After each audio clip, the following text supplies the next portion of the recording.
The carrier times, resolute times, died at 0347 hours, and nobody on the command deck of Station Helios said a single word. They just watched the blip disappear. Admiral Yara Chen stood with her arms at her sides and her jaw locked shut, and she watched the last carrier group of Earth's 3rd Defense Fleet vanish from the tactical display, one ship at a time. It was not loud. It was not dramatic. It was just a light going out, and then another, and then 3 at once.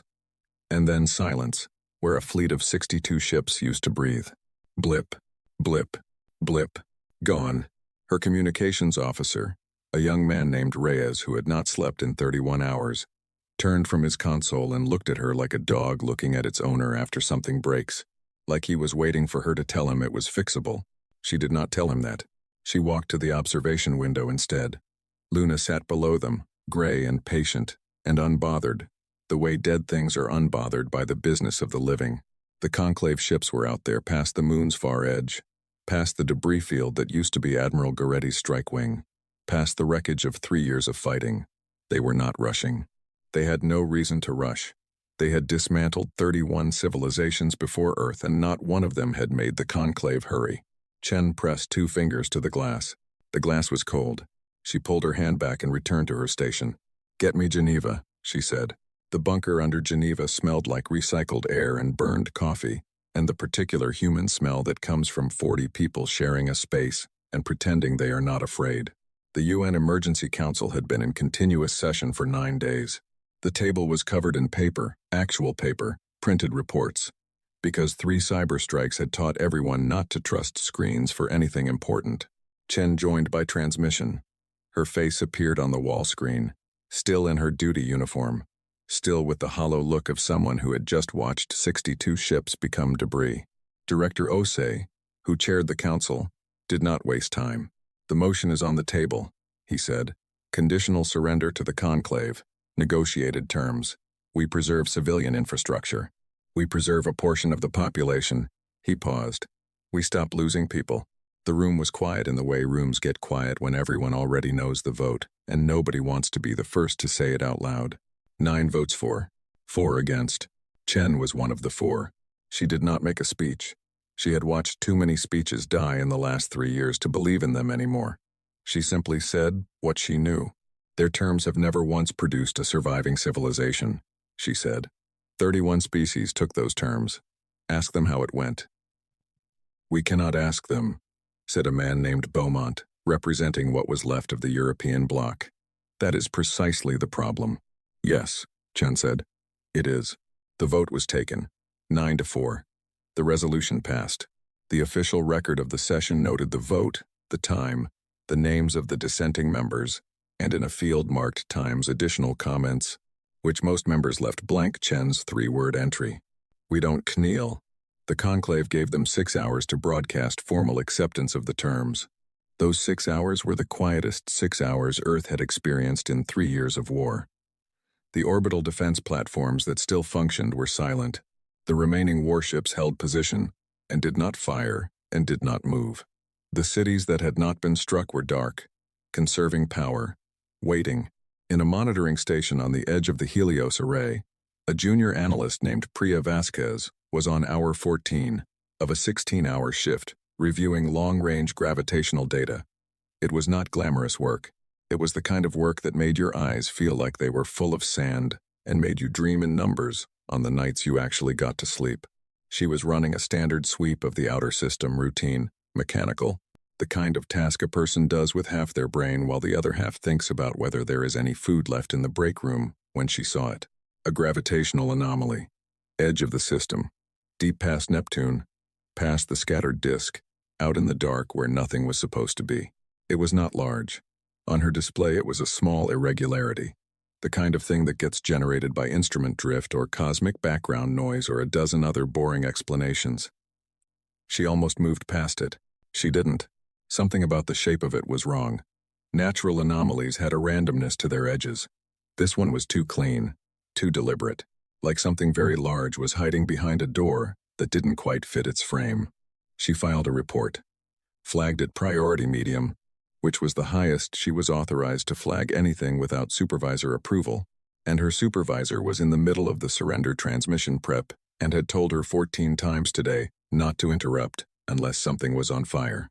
She sent the report to the queue. The queue was 847 items long. She went back to her data. The Conclave Supreme Legate was named Vorsan, and he had done this 31 times.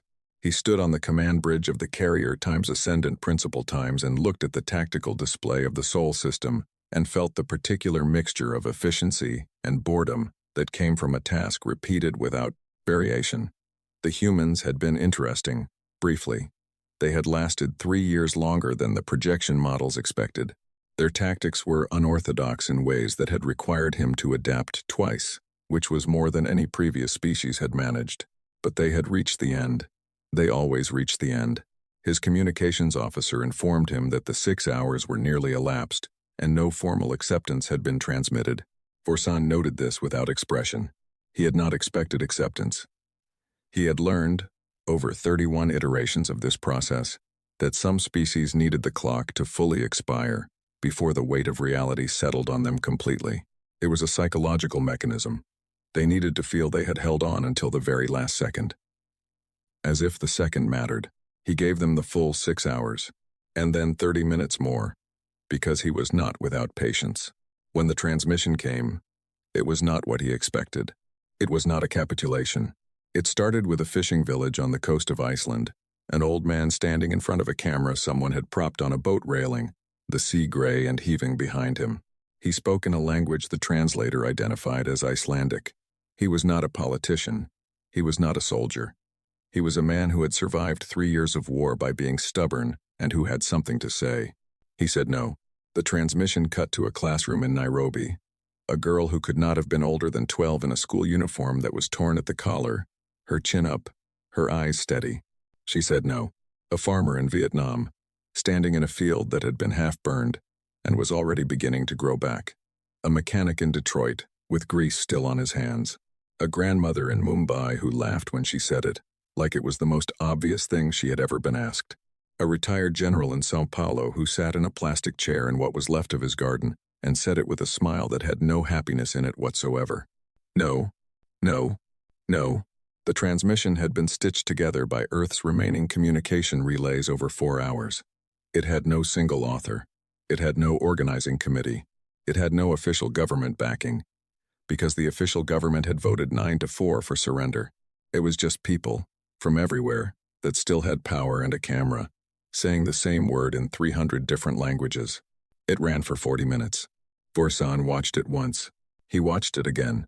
His tactical officer stood at his station and said nothing, because the tactical officer had learned, in 7 years of service under Vorsan, that there were moments when speaking was the wrong choice. This was one of those moments.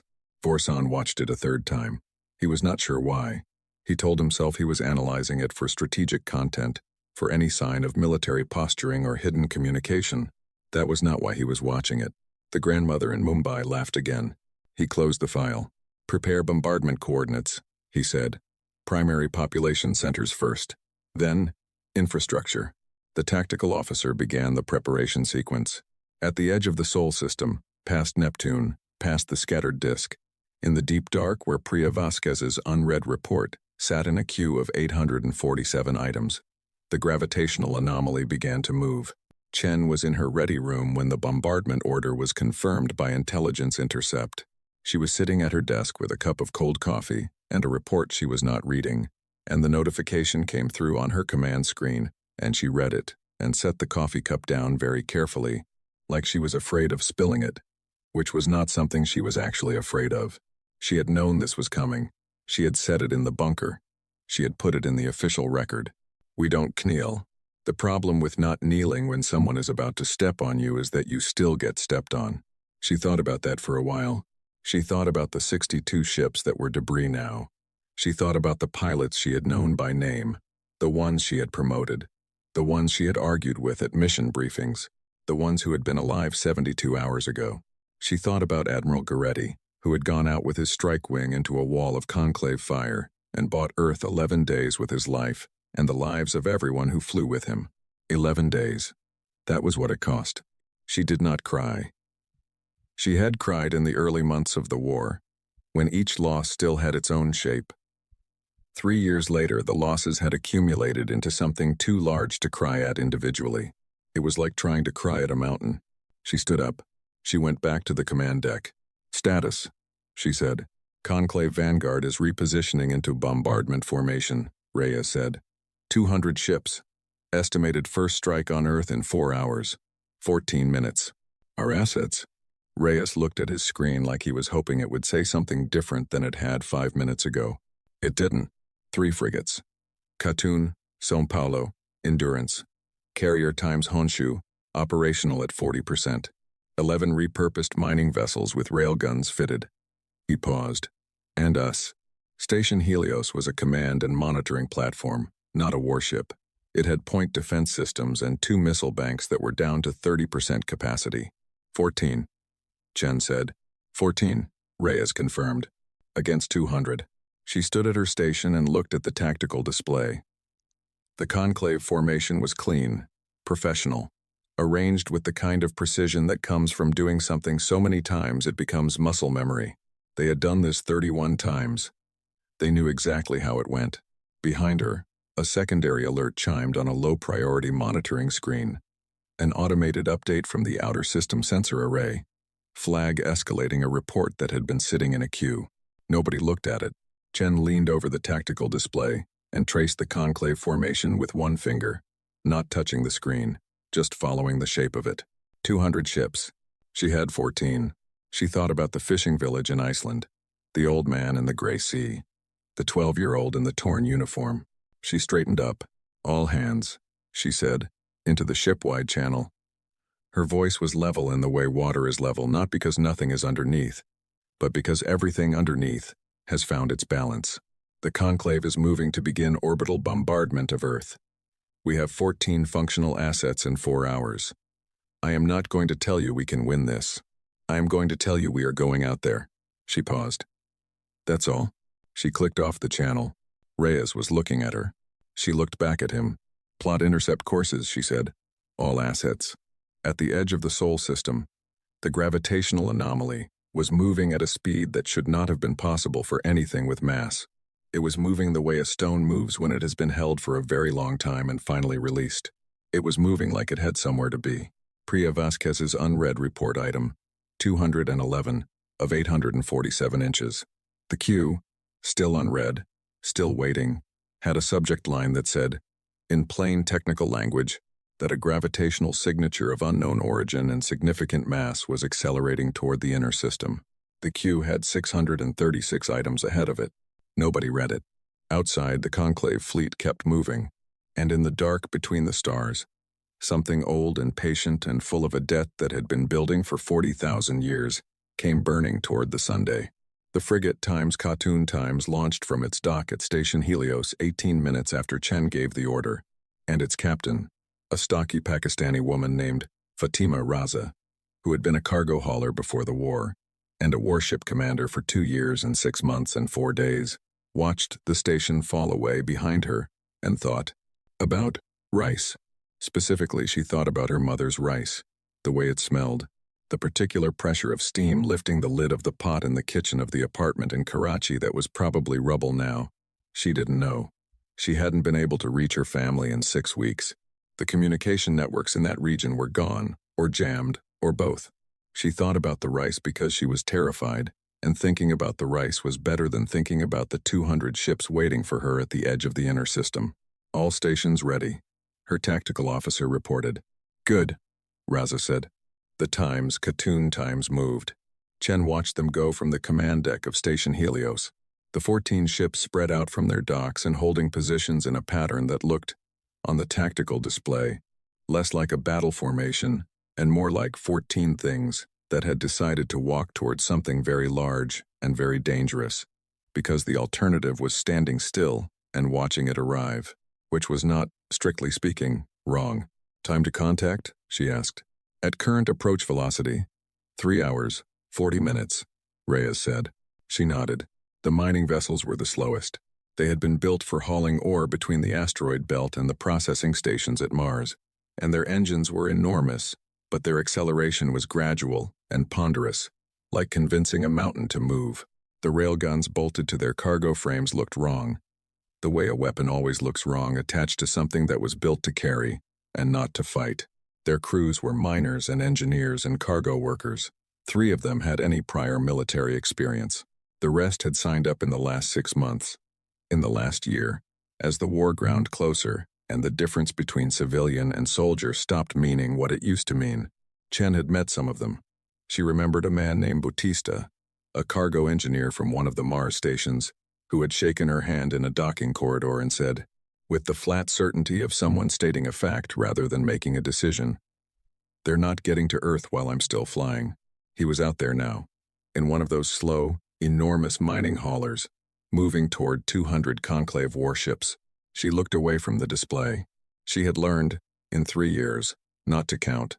The Conclave Vanguard detected the incoming Earth forces with no particular concern. Vorsan's tactical officer reported the intercept course of the 14 remaining human assets, listed their classifications, and projected the engagement outcome in numbers that were effectively 0 on any scale the Conclave used to measure military significance. Vorsan gave the report the attention it deserved, which was very little. He was more interested in the bombardment schedule.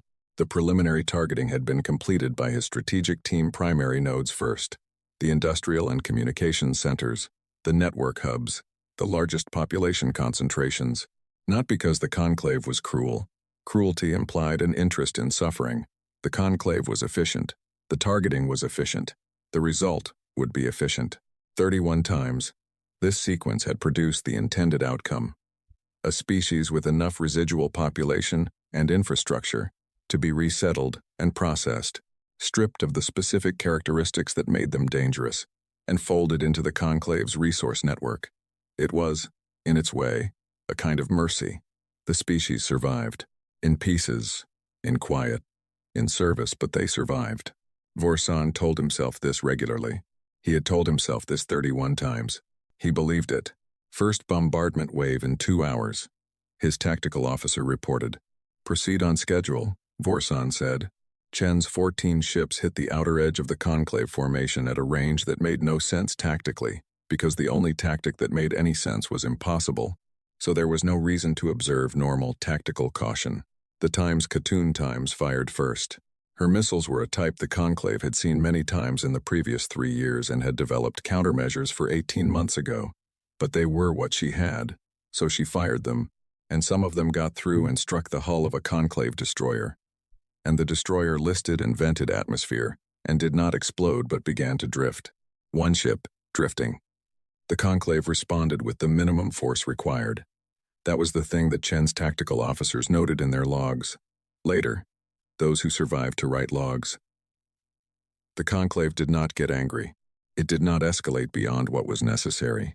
It simply applied the required pressure to remove the obstacle. The way you apply pressure to a splinter. The frigate times endurance times took 3 direct hits within the first 11 minutes and went dark. The mining hauler times Bautista's pride times Bautista had named it that himself. The original registry name was something corporate and forgettable. Punched a railgun slug through the side of a Conclave cruiser at range, and then took a beam weapon, hit amidships, and broke apart into 5 large pieces and a cloud of smaller ones. Chen watched this on her display. She did not look away. There was a thing she did, in moments like this, that she had never told anyone about. She said the name of the ship in her head, not the registry number, the name. Endurance. Bautista's pride. She said it once, silent, and then she kept working. It was not a prayer exactly. It was more like a receipt, like she was keeping a record that she would carry somewhere, and she was not sure where, but she was keeping it. Endurance. Bautista's pride. The Dea. They're punching through us, Rhea said. The formation is. I see it, Jen said. The Conclave formation had separated. Most of the fleet was now engaged with Chen's 14 ships contained them, was the better word. The way you contain something small and annoying, while the important work continues elsewhere. 20 ships had broken off and were already inside Earth's orbital space, running the bombardment approach. They're beginning their run, her tactical officer said. The voice was professional. The hands on the console were shaking. Chen watched the 20 ships accelerate toward Earth. She had 43 years of memory packed into a body that weighed 61 kilograms and had not slept in 22 hours. and all 43 years of it were screaming at her to do something. Anything. Something. She had nothing left to do. The first bombardment strike hit the eastern Pacific coast of North America at 0619 hours. The strike was not nuclear. The Conclave did not use nuclear weapons. What they used was worse in the ways that mattered. It was surgical, it was quiet, and it left the infrastructure standing. The infrastructure was useful. It was the people that needed to be reduced to manageable numbers. Chen did not watch the strike on the surface camera feeds. She kept her eyes on the tactical display. "Keep firing," she said, to every ship still capable of firing. "Keep moving." It was a sensor operator on the damaged carrier times Honshu, times who finally read Priya Vasquez's report. His name was Cho, and he was reading it for the wrong reason. He had pulled up the long-range sensor queue looking for something, anything, that might be usable, some debris field or gravitational quirk that might provide cover for the times Honshu's times approach. And he was scrolling through items at speed because there was no time, and he almost scrolled past it. He stopped. He read it again. He read it a third time, and his hands stopped moving, and he sat very still in the way. People sit very still when something has happened to the part of their brain that manages movement. The gravitational anomaly Vasquez had flagged 14 hours ago was no longer at the edge of the system. It was past Jupiter. It was moving at a velocity that his instruments registered as impossible. Because it was. The instruments were not wrong. Something with a gravitational signature equivalent to approximately 2 million metric tons of mass was moving through the inner system at a speed that violated several things Cho had been taught were not violable. He looked at the shape of the signature again. Not an asteroid. Asteroids didn't move like this. They didn't decelerate. They didn't adjust their approach vector in real time the way this thing was adjusting, subtly, by small degrees, like something that knew where it was going and was lining itself up with precision. He opened a channel to Station Helios. "Admiral Chen," he said, "we have something on long-range sensors." Chen looked at the data Cho transmitted and said nothing for a long moment. Something was coming in from the outer system, past Jupiter now, moving fast, moving with intent, moving in a way that nothing she knew how to classify moved. "Can we identify it?" she asked.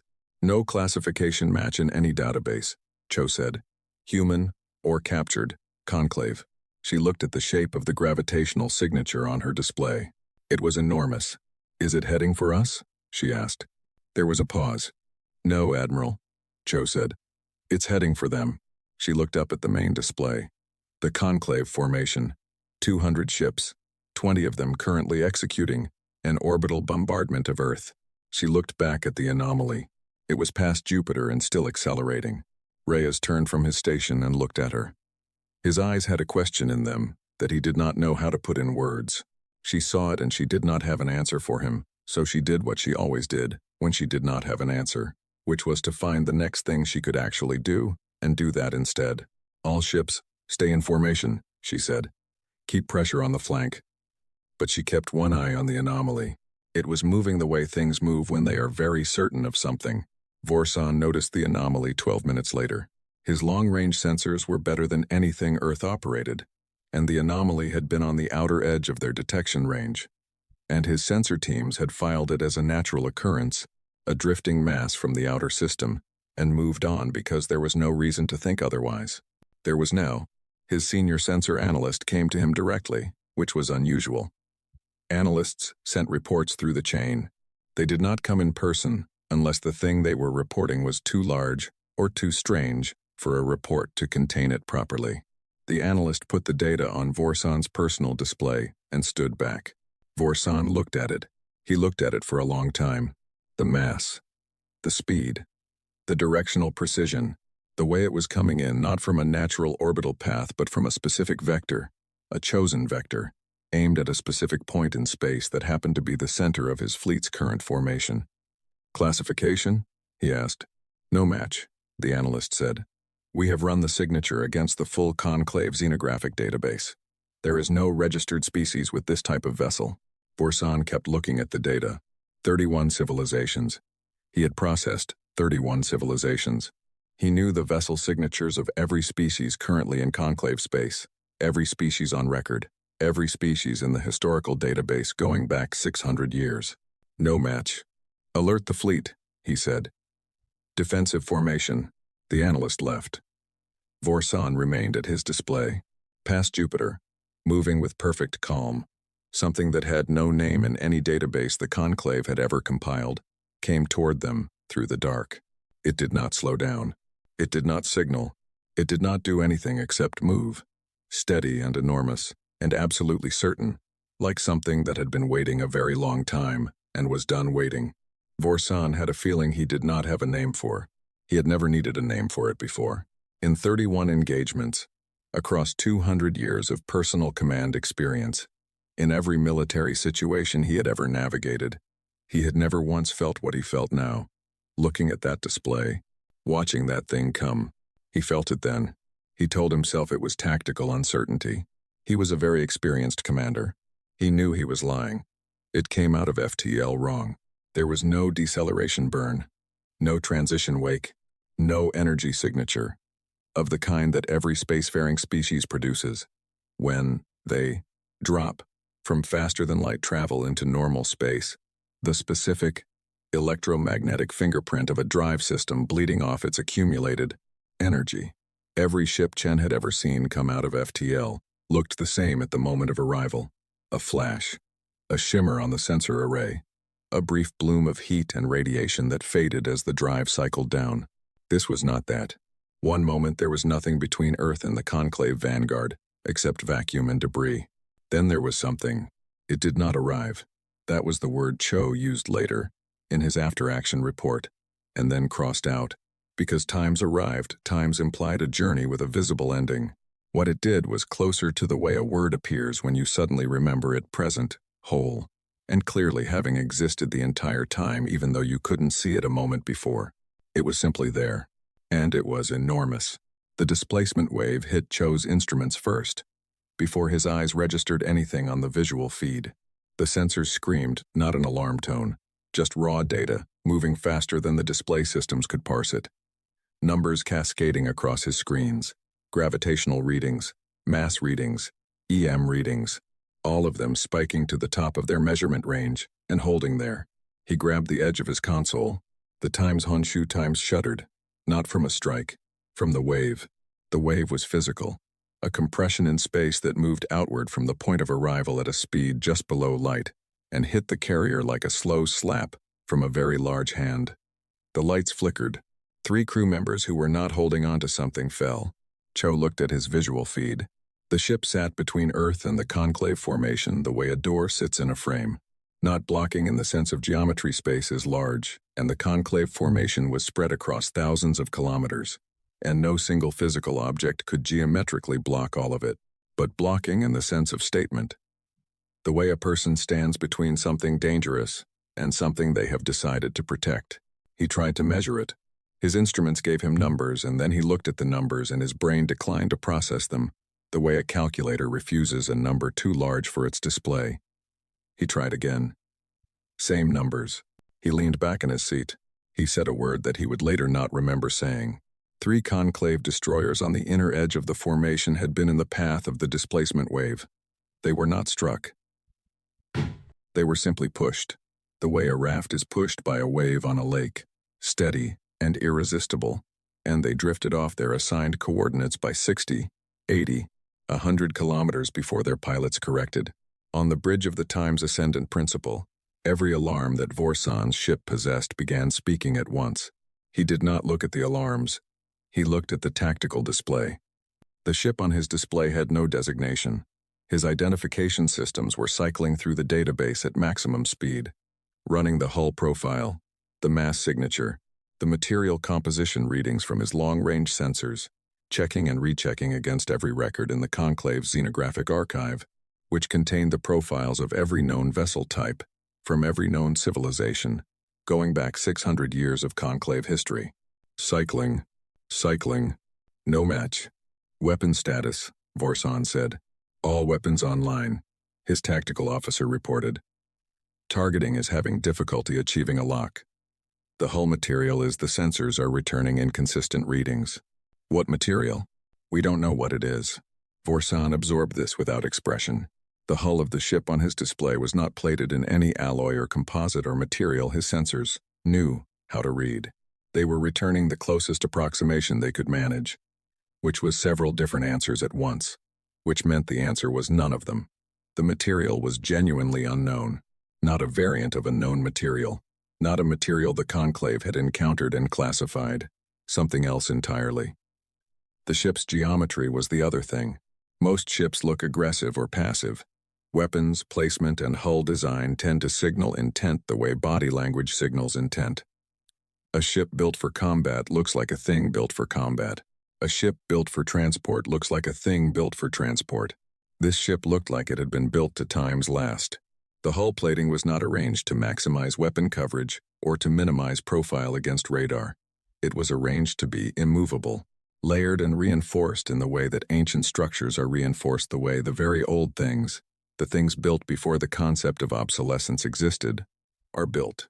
Not for the next battle, for the next 1,000 years. It radiated the specific arrogance of something very old that has outlasted everything that ever tried to end it. Any signal activity? Vorsan asked. It is transmitting, his communications officer said. All frequencies, broad spectrum. Language? There was a pause, a longer pause than he expected.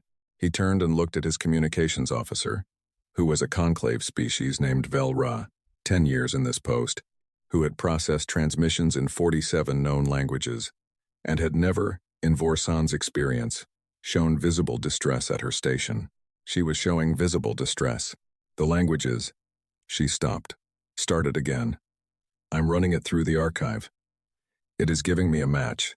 But the match is, what language? She looked at him. Veil, she said. The bridge of the time's ascendant principal times went silent in the specific way that a room goes silent not when nothing is happening but when something is happening that nobody has prepared for. Vorsan stood at his station and did not move. The Veil. Every species in the conclave knew the word. Some species' histories contained it as a geographic reference. The Veil had occupied a system near what was now conclave core space, 40,000 years ago, so far back that the star itself had changed in the interval since. Some species' histories contained it as a myth, the ancient ones, the Watchers, the civilization that appeared at the edge of recorded history and then receded into it before anyone could study them closely. The Velsa, who were among the conclave's founding species, had religious texts that mentioned the Veil. The texts were old. The word had not been applied to a living civilization in the time since the Velsa had learned to count. The Veil were not a present thing. They were a past thing. They were the oldest name anyone knew, applied to something that had gone quiet before most current species had achieved basic metallurgy. And one of their ships was sitting between his fleet and Earth, transmitting on all frequencies in a language that the Conclave's archive classified as extinct, culture, terminated, estimated 40,000 years prior. Full translation, Vorsan said. His communications officer's hands moved over her console. The archive's translation subroutine for dead languages was slower than for living ones. It worked from historical fragments, from texts that later species had found and partially decoded, from linguistic archaeology spanning thousands of years. It took 3 minutes. 3 minutes in which nobody on the bridge of the time's ascendant principal time spoke. The translation appeared on the main screen. 6 words. The debt is old. We remember. Vorsan read the 6 words. He was a being of significant experience and rational disposition. He had commanded fleets for 200 years. He had reduced 31 civilizations to manageable states and had done so with the steady certainty of someone who has never had a reason to doubt the outcome. He was not given to alarm. He was not given to superstition or sentiment. He read the 6 words again. On the tactical display, the Veil ship had not moved. It sat between his fleet and Earth, with the specific stillness of something that does not feel the need to explain itself through movement. Its weapon systems, if it had weapons, which his sensors could neither confirm nor deny, were not visible in any configuration he recognized. The hull gave his targeting systems nothing reliable to lock onto. He had 200 ships. He looked at the shape of that hull again. He looked at the material his sensors couldn't read. He looked at a ship that had emerged from FTL without a transition signature, at a speed that violated everything he understood about how mass and energy behave. Something very ancient had used a language that had been dead for 40,000 years to say 6 words to him. He understood the words. Syntactically, mechanically, Through the archive's best approximation of the Veil lexicon, he understood them. What he did not understand was the other thing the words contained, the thing under the words, the weight they carried. He was beginning to understand it. "Get me the historical record," he said. "Everything we have on the Veil." His communications officer looked at him. "The full record, sir?" "Everything." Chen saw the ship at the same moment every other ship in the system did.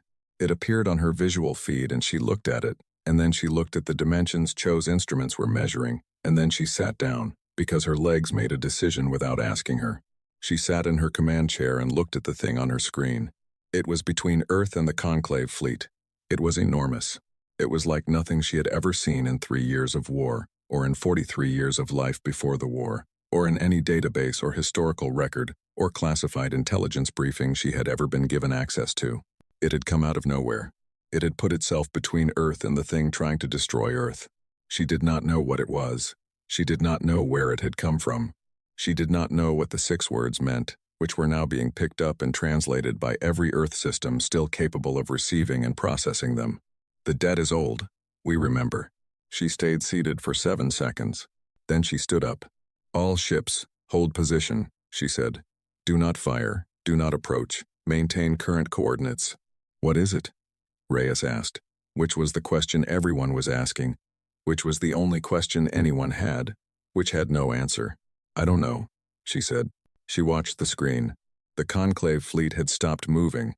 The 20 ships running the bombardment approach had halted. The main formation was reshaping into something defensive, a tightening of ranks, a closing of gaps, the formation of a fleet that has encountered something it was not prepared for and is buying time to think. They were afraid. Chen watched the greatest military force she had ever seen in 3 years of war rearrange itself out of fear of one ship. She thought about what that meant.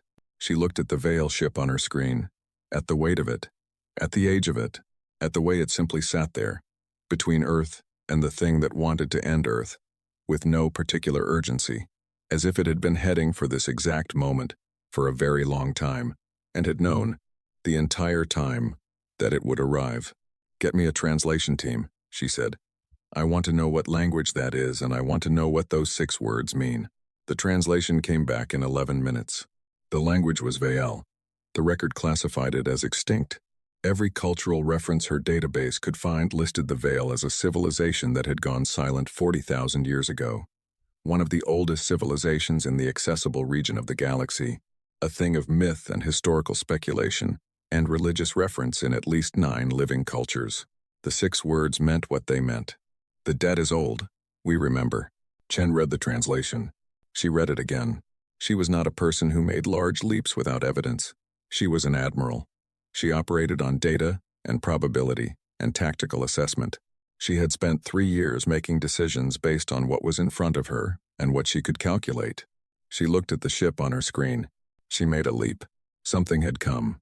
Something very old, from very far, had come to where Earth was dying and put itself between Earth and the thing killing it, and said, "Times we remember, times in a language that had not been spoken in 40,000 years. Whatever the debt was, she did not know. Whatever the memory was, she did not know. But something remembered. She sat with that for a moment. Outside, the Conclave formation was completely still. The bombardment had stopped. The 20 approach ships had not resumed their run. The entire fleet of 200 was motionless in a way that Chen had not seen any Conclave fleet be motionless in 3 years. The Veil ship broadcast on all frequencies and waited. Vorsan read his historical record, and somewhere, in the record in a fragment of an ancient text, recovered centuries ago from the ruins of a system that had once been vile space, in a passage that referenced humanity's ancestors, in a description so ancient that the humans being described were not yet anatomically modern, not yet farming, not yet anything that their own historians would recognize as civilization. He found the debt. He stared at it. He read it again. He was quiet for a very long time. When his tactical officer asked him for the order to engage the unknown vessel, Vorsan did not answer immediately. He stood at his station with the historical record open on his display and the 6 words sitting next to it like a hand placed on a table. Steady, unhurried, not threatening, waiting. "Sir," his tactical officer said. "Your order?" Vorsan closed the record. "Hold position," he said. The tactical officer blinked. Sir, hold position, he said again. He needed to think. He needed to think about 40,000 years in 6 words and what it meant that something this old had decided, after this much time, that right now was when the debt came due. He needed to think about that very carefully. Outside, between his fleet and a planet of 8 billion humans, who had spent 6 hours broadcasting the word times no times in 300 languages, the ancient ship sat in the silence of space and waited for him to finish thinking. It was in no hurry. It had waited 40,000 years. It could wait a little longer. The Conclave moved first. Not Vorsan's ship. Not the Vanguard. A destroyer at the edge of the formation. One of the ships that had been knocked off course by the displacement wave. A young commander whose name would not survive in any record of these events made a decision that Vorsan had not authorized, based on a calculation that was not wrong by Conclave standards, which said that an unknown vessel, regardless of its signal, represented an obstacle to a sanctioned operation, and obstacles were removed. The destroyer fired. The beam weapon struck the Veil ship's hull. Or it tried to. Chen watched it happen on her screen. Watched the beam go out. Watched it reach the Veil ship's hull. Watched it do something. Dissipate was the closest word. Not reflect. Not absorb. The energy arrived at the hull and ceased to be what it had been. The way a word ceases to be a word when you say it too many times. The hull did not glow. It did not scar.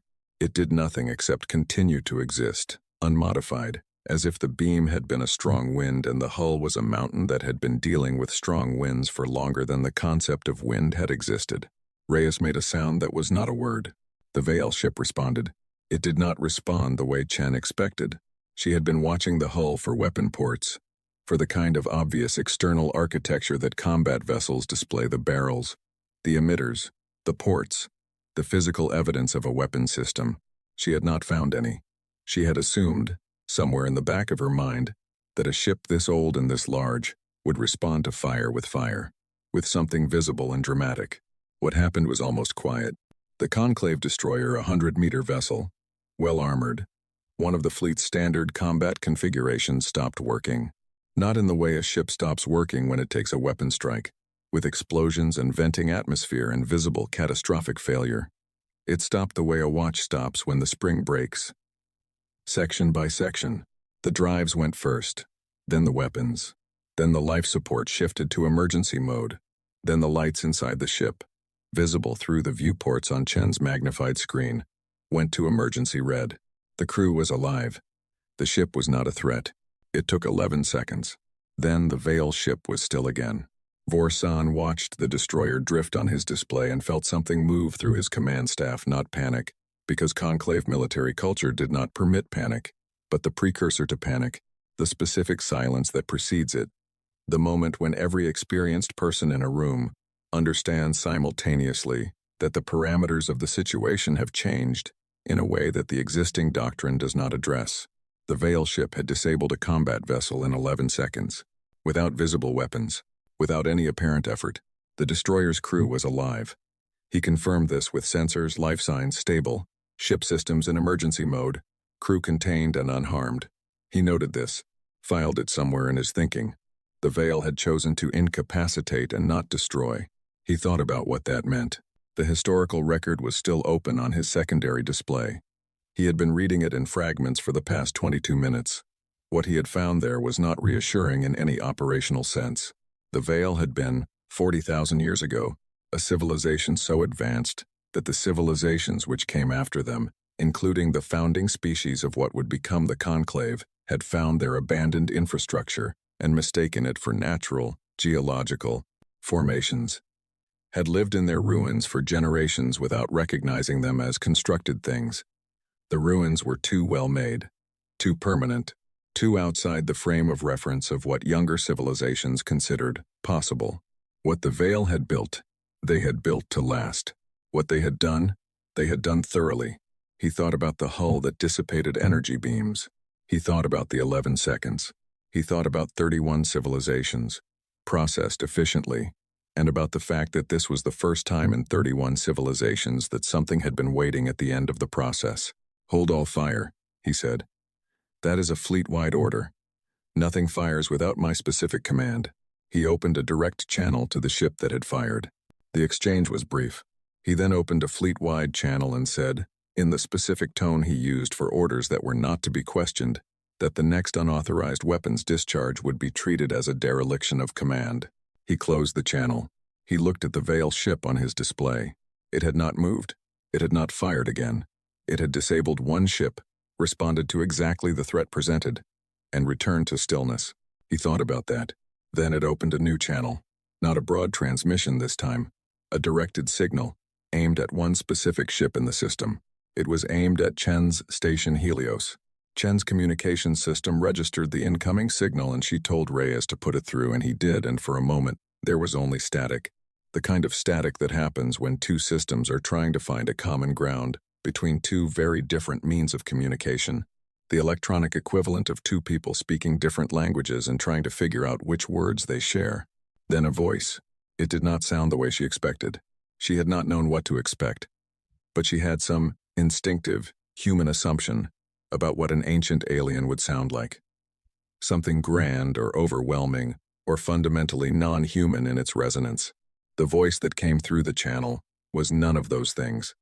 It was an old voice, in the way a person's voice gets old, quieter than it once was, considered, choosing each word the way you choose where to step on uncertain ground.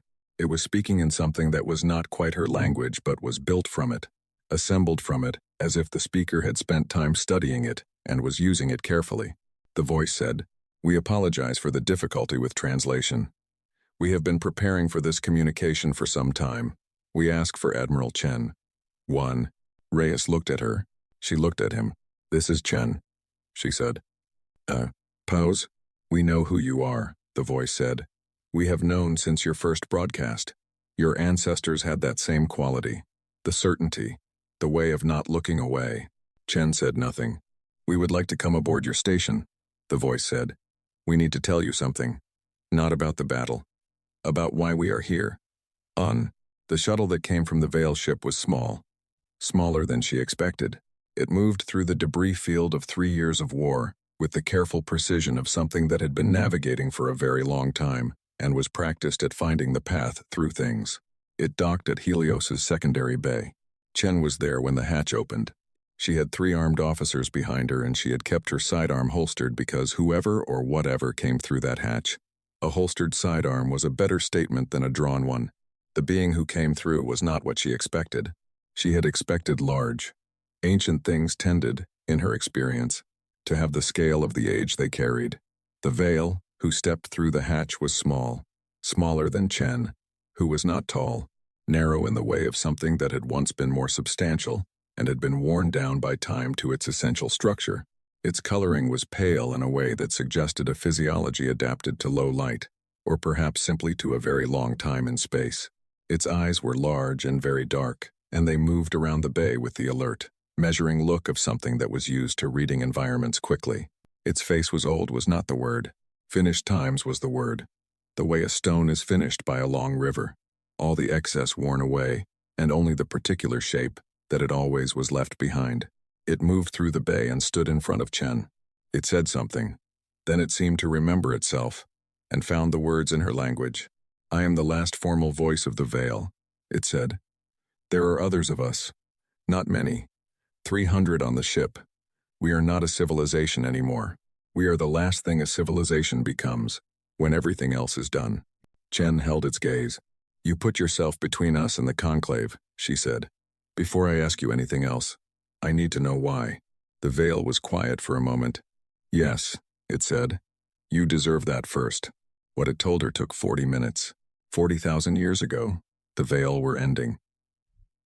Not in the dramatic way of civilizations that destroy themselves with war or ecological collapse, though they had experienced both of those in earlier periods. They were ending in the slower way, the quieter way, the way of a thing that has done everything it set out to do and has nothing left that it knows how to want. Their population had declined across 8,000 years of that particular exhaustion. Their colonies had gone dark, not from disaster but from a decision, repeated individually by billions of beings across centuries, that continuing was not worth the cost. The last colony ship carried 4,000 survivors, engineers, doctors, historians, Children. They were heading for a system on the outer edge of vile space. The last viable world they knew. A last attempt at a different answer to the question that had been killing them. The drive failed. Not dramatically. Not catastrophically. A cascading series of small failures. The kind that build up over long voyages when a civilization no longer has the industrial base to produce perfectly manufactured components. The ship came out of FTL in the wrong system, traveling at a fraction of its intended speed. Its drive irreparably compromised. Its crew alive, but stranded. The system had a single habitable world. The third planet. It had life. The creatures on that planet had no name for themselves that the Veil's surviving linguists could parse. They were pre-agricultural, pre-settled. They lived in small groups, moved with the seasons, had been on that planet for hundreds of thousands of years in various forms and were currently in a form that was becoming, something. The Veil scientists recognized the specific developmental signature, a species in the long accelerating ramp toward cognitive complexity. They were nothing yet. They were not even the earliest civilizations. They were before the concept of civilization existed. The Veil colony ship put down near the coast of a large continent and began to die slowly, as stranded ships do, the systems failing piece by piece as the things that could not be repaired stopped working. The creatures on the shore noticed. They did not understand what the ship was. They were not capable of understanding what the ship was. They had no framework for understanding what the ship was. A thing had fallen from the sky, and it was large, and it made sounds, and it was dying, and they did not have the concept of alien, or spacecraft, or civilization. And they approached it the way they approached every large, unknown thing, which was carefully, and together, and with the particular caution of something that has learned that the world is full of dangerous things, and the best way to survive them is not to face them alone. They brought food. The food was wrong. Veil biology could not process most of it, but they brought it. They built fires on the shore, within sight of the ship's viewports, fires that the Veil inside understood were intended as warmth and as signal. They did not understand what the beings inside the ship were. They understood that something was in distress, and that distress, in their experience, was something you moved toward, not away from. Several of them died defending the crash site. There were large predators in that region, and the colony ship's location attracted them, and the creatures on the shore killed predators that were not threatening them, that were too large and dangerous for creatures their size to face, without significant risk, because the large dying thing needed to not have predators around it. They had no concept of debt. They had no concept of species. They had no concept of the difference between one kind of living thing and another kind of living thing in any categorical sense that their cognitive structure could yet hold.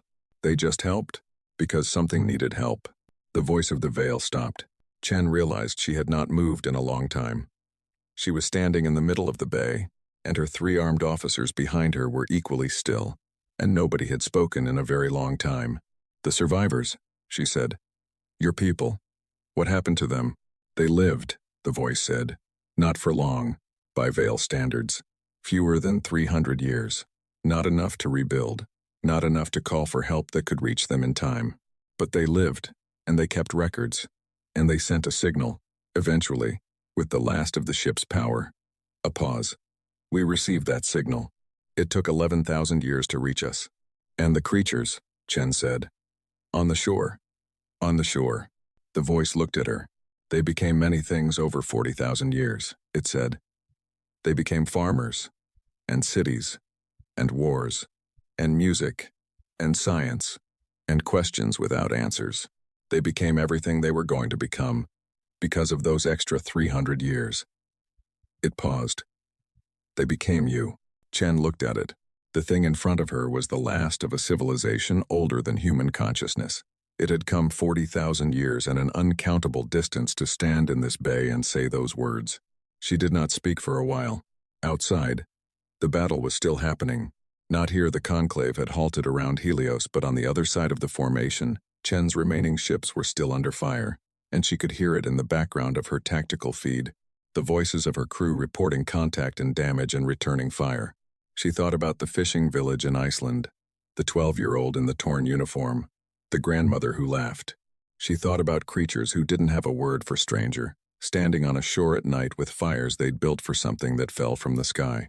She thought about what it costs to help something when you don't know what it is, and you don't know if it will help you back, and you have nothing to gain, and you do it anyway.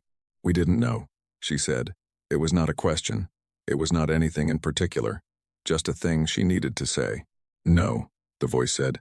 You never know. That is the point of it. Chen looked at the voice for a long moment. Then she turned to her officers. Get me a line to every ship still flying, she said. We're going back out. The second phase of the battle was different from the first. Not because the numbers were better. The numbers were not better.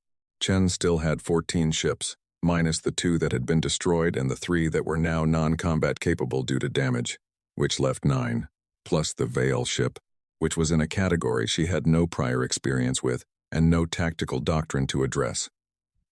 Against 200, the numbers were still not a conversation anyone would call hopeful. What was different was the Conclave. They were not fighting the way they had been fighting before. Before the Veil ship arrived, the Conclave had moved through Chen's fleet with the methodical ease of something removing a minor obstruction, deliberate, professional, unconcerned, the kind of efficiency that comes from certainty. They had known what they were doing, and they had known how it would end, and they had done it accordingly. They were not certain anymore. The Veil ship moved through the formation the way water moves through rock, not destroying, not pressing through by force, but finding the places that were already open and going there, turning the fleet's own careful geometry against it. The Conclave ships had been arranged in a formation designed for planetary bombardment, not for engagement with an adversary who had come from the inside of their own perimeter. They adjusted, they tightened, and in tightening they got in each other's way. Chen's 9 ships hit the gaps. Not because 9 ships against 198 suddenly became a winning proposition, because chaos is the great equalizer, and the Conclave, which had never operated in chaos before, was discovering that the doctrine it had refined over 31 civilizations was built for a situation that no longer existed. The Times, Khatun Times, ran a pass through the flank of the formation and came out the other side, with 2 Conclave destroyers following her, and one of the remaining mining haulers cutting across her wake and putting a railgun slug through the lead destroyer's drive housing. The destroyer spun. The second one had to avoid it. The mining hauler was gone a second later. A beam weapon hit that took off its entire forward section, but it had bought the Times, Khatun Times, clear air, and Raza used it without hesitating, coming around for another run before the formation could close. Chen watched this from her command deck and said nothing for a long time and then said, Raza, break right after your next pass.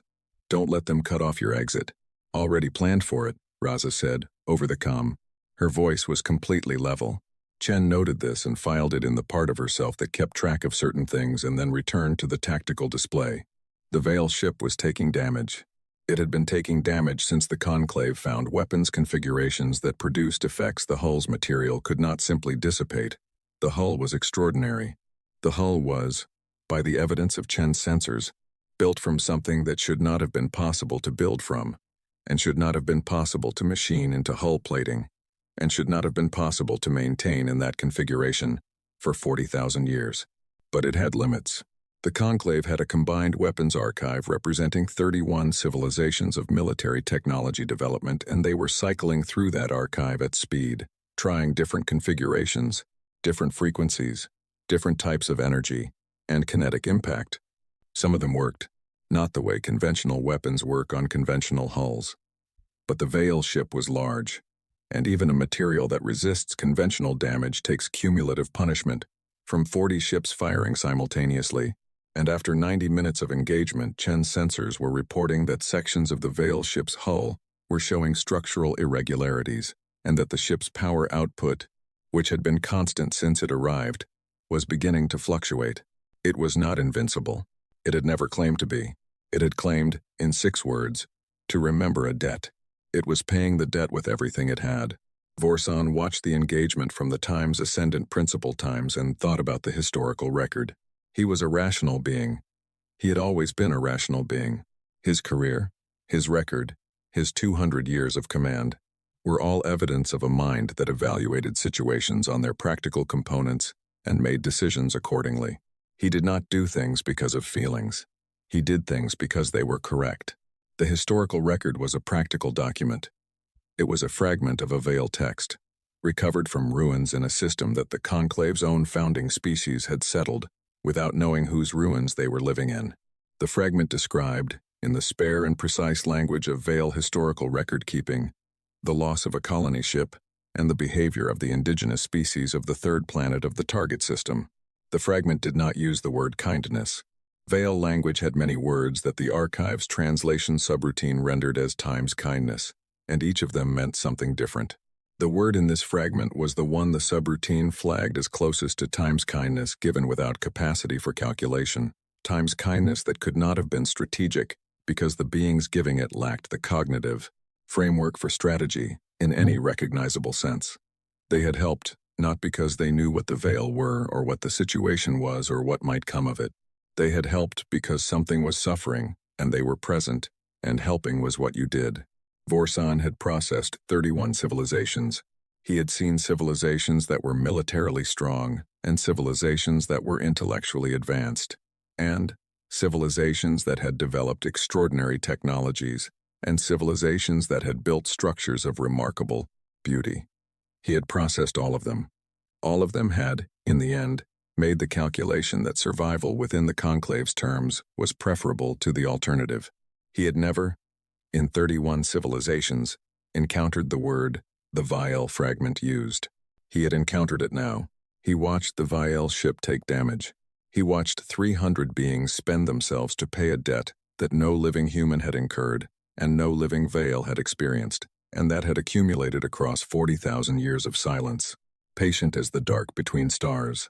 He watched the mining haulers ore carriers, built for cargo, crewed by people who had been miners and engineers 6 months ago, run passes through his formation with the particular recklessness of people who have run out of options and decided that running out of options is not the same as running out of reasons.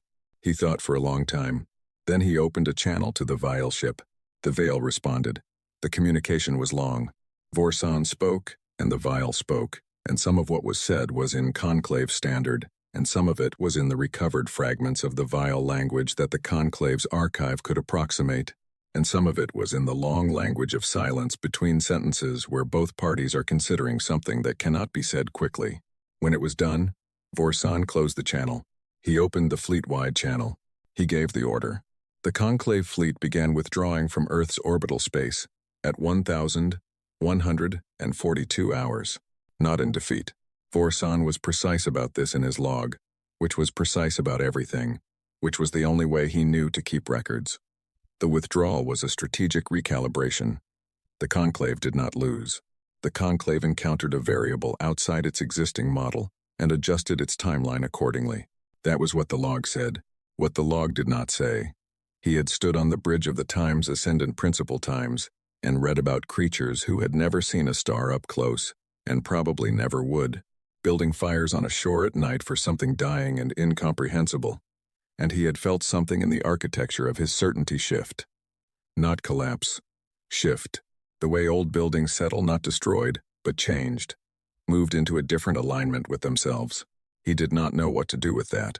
He was not sure it was his to know what to do with. He withdrew the fleet to the edge of the system and opened a channel to what remained of Earth's government. And the message he sent was not short, and it was not simple. But its essential content was this. The Conclave's assessment of the human species was being reevaluated. The operation was suspended. The timeline for any resumption of operations was indefinite. The Conclave would be watching. He noted, in the log, that this was the first time in 31 civilizations that the operation had been suspended. He did not note the reason. He was not sure language had the right tools for the reason. He withdrew. The Veil ship held its position in high Earth orbit and stopped broadcasting and went quiet. Chen's sensors showed what the quiet meant. The drives were offline, not shut down, not in maintenance mode. Offline, the way things go. Offline, when the systems that run them have taken enough cumulative damage that they cannot run anymore. The hull that extraordinary, impossible hull had held. It was scarred in ways her instruments registered as significant structural damage in multiple sections. The ship was intact. The ship was not going anywhere. She could see the lights inside the viewports. Emergency power, red and low. 300 beings. The last of something 40,000 years old. They had spent everything they had spent 40,000 years preparing, and they were sitting in high orbit above a planet they had come impossibly far to defend, and they were alive, and they were going nowhere. Chen sat in her command chair for a long time. The command deck was quiet. Reyes was running damage assessments. Her remaining tactical officers were working through the procedural aftermath of an engagement, the administrative work of survival, accounting for ships, for crew, for what still functioned and what needed repair. Nobody was speaking unless they needed to speak about something specific. The planet below she didn't look at the surface feeds. She knew what was down there. She knew what the bombardment had done to the places it had hit. She would look at that later. She would look at it for a long time, and it would cost her something, and she would pay that cost because it was hers to pay. Not now. Now she looked at the vile ship on her screen. She thought about what the voice had told her. About creatures on a shore building fires for something they couldn't name. She thought about the 12-year-old in the torn uniform. She thought about the old man in Iceland, standing in front of a camera with the gray sea behind him saying no, in a language that predated every nation on Earth. She thought about what it costs to help something when you don't know what it is. She picked up the comm. "Get me a channel to the Veil ship," she said. When the channel opened, she didn't ask for the voice. She didn't run through protocol or identification or any of the formal apparatus of first contact that the UN had spent 3 years building a handbook for, in case it was ever needed, which she had never read because she had been too busy with the war. She just talked. She said that she understood the ship was damaged. She said she understood that the 300 people on it had nowhere to go. She said she understood that they were the last of something, and that the last of something needs a place to be, and that a place to be was something Earth had, even now, even damaged, even carrying the weight of everything the last 3 years had cost. She said it wasn't a diplomatic offer. She said it wasn't a strategic alliance or a mutual defense pact or anything the handbook would have a section for. She said it was an invitation. She said, "Come down. There's room." The channel was quiet for a long time after that. She waited. She was not a patient person by nature. She had never pretended to be. She moved fast and decided quickly and did not like the feeling of waiting for something she could not control.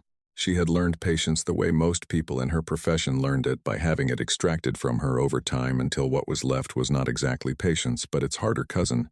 The ability to hold still when holding still was the right thing. She held still. The response came. The voice said, "We know. We have always known that about you." The channel stayed open a moment longer. Then the Veil ship, scarred and dark, its drives cold, its hull bearing the evidence of the last thing it had done, began to move, slowly, by degrees, the way a very tired thing moves when it still has one more thing to do. It began its descent. Chen watched it come down on the external cameras. It came in over the Pacific, low and slow, nothing like the way it had arrived in the system. No violence, no displacement wave, no dramatic entry. Just a very large and very old thing choosing, after a very long time, to stop moving and be somewhere. It picked a site on the coast, the sensors said, Northern California, a stretch of coastline that the bombardment had not reached, that was still green and cold and edged with the sea. She thought about the shore, the fires. She thought about whether the voice had picked that site because the Veil record said it was near where the colony ship had come down 40,000 years ago. She thought the voice probably had. The ship settled. It did not crash. It was too deliberate for crash, too intentional. It settled, the way something settles when it has found the thing it was moving toward and is done moving. The dust it raised along the coast was visible from orbit for 20 minutes. Then it was still. Chen watched the cameras for a while after that. The war was not over. She understood this with the part of her mind that never stopped working. The Conclave was at the edge of the system, withdrawing but not gone, watching but not finished. The suspension was not a peace. It was a pause. There would be more meetings, more decisions, more nights on this command deck staring at a tactical display and making choices that cost things she couldn't afford to spend. The Conclave would watch, and the Veil ship sat on the coast of Northern California, still and quiet, and its 300 passengers were the oldest allies in the history of a species that had not known it, had allies. And outside on the shore, whatever coast, whatever night, whatever fire, something would always move toward the thing that needed help. That was the point of it. That was what the voice had said. Chen sat in her command chair for a long time. Then she stood up. There was work to do. She went back to it.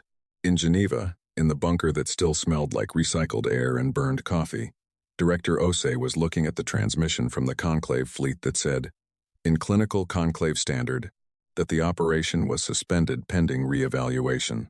He read it 3 times. He read Chen's name in the supplementary report. He read the name of the Veil ship, which the Veil voice had provided, the returning.